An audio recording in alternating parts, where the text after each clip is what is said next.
Hi friends, welcome to tours and path channel. ఈ వీడియోలో మీకు జోగులాంబదేవి ఆలయం గురించి తెలియజేస్తాను. బాదామి చాళుక్య రాజుల చేత 7వ శతాబ్దంలో నిర్మింపబడిన జోగులాంబదేవి ఆలయం అష్టాదశ శక్తిపీఠాలలో 5వ శక్తిపీఠంగా చెప్పబడుతుంది.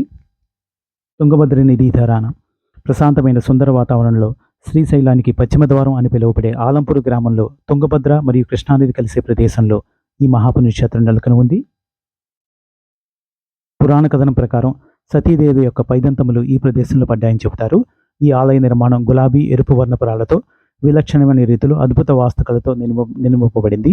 జోగులాంబ అమ్మవారి విగ్రహం ఉగ్ర రూపంతో ఒక శవంపై కూర్చున్నట్లుగా ఉంటుంది. శిరస్సుపై తేలు, కప్ప, బల్లి మరియు కపాలము వంటి చిత్తరువులతో అలంకరింపబడి ఉంటుంది.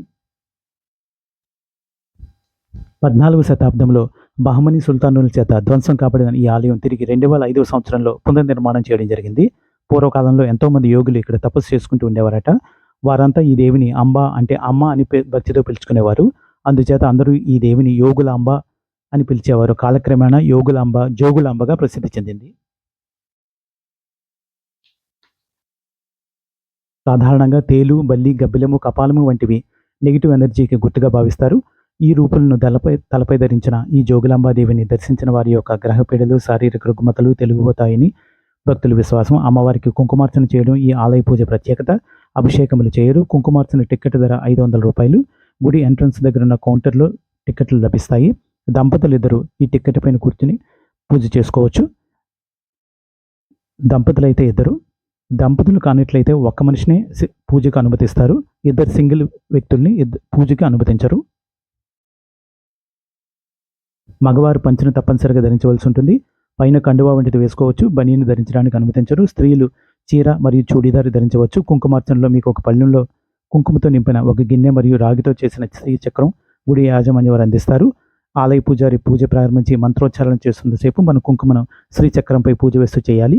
శ్రీ జోగులాంబ దేవి అయిన మహా అని చెప్పిస్తూ కుంకుమను శ్రీచక్రంపై వేస్తూ బంగారు వన్య అలంకరణతో దగదగ మెరిసే దేవుని చూస్తూ పూజ చేయడం ఒక పవిత్రమైన అందమైన మరుపురాని అనుభూతి. కొంతమంది భక్తులు అమ్మవారికి చీర, రవిక, పువ్వులు, కొబ్బరికాయలు, ఫలాలు, నిమ్మకాయ దండలు సమర్పిస్తూ ఉంటారు.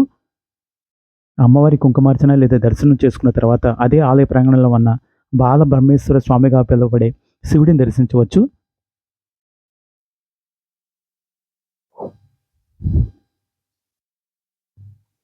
దేశంలోని అన్ని ప్రాంతాల నుండి, ముఖ్యంగా 2 తెలుగు రాష్ట్రాల నుండి జోగులాంబ ఆలంపూర్ గ్రామానికి రవాణా సదుపాయాలు ఉన్నాయి. హైదరాబాద్ నుండి సుమారు 250 కిలోమీటర్ల దూరం ఉంటుంది. కారు మీద 4-5 గంటల్లో చేరుకోవచ్చు. కాచిగూడ సికింద్రాబాద్ స్టేషన్ నుండి ఆలంపూర్ రోడ్ స్టేషన్కు ట్రైన్స్ ఉంటాయి. అక్కడి నుండి ఆలయం 15 కిలోమీటర్ల దూరంలో ఉంటుంది. ఇతర ప్రాంతాల నుండి అయితే ముందుగా కర్నూలు సిటీ చేరుకుని అక్కడి నుండి ట్యాక్సీ మీద జోగులాంబ ఆలయం చేరుకోవచ్చు. వీడియోని లైక్ చేసి షేర్ చేయండి, సబ్స్క్రైబ్ చేసుకోండి. Thank you.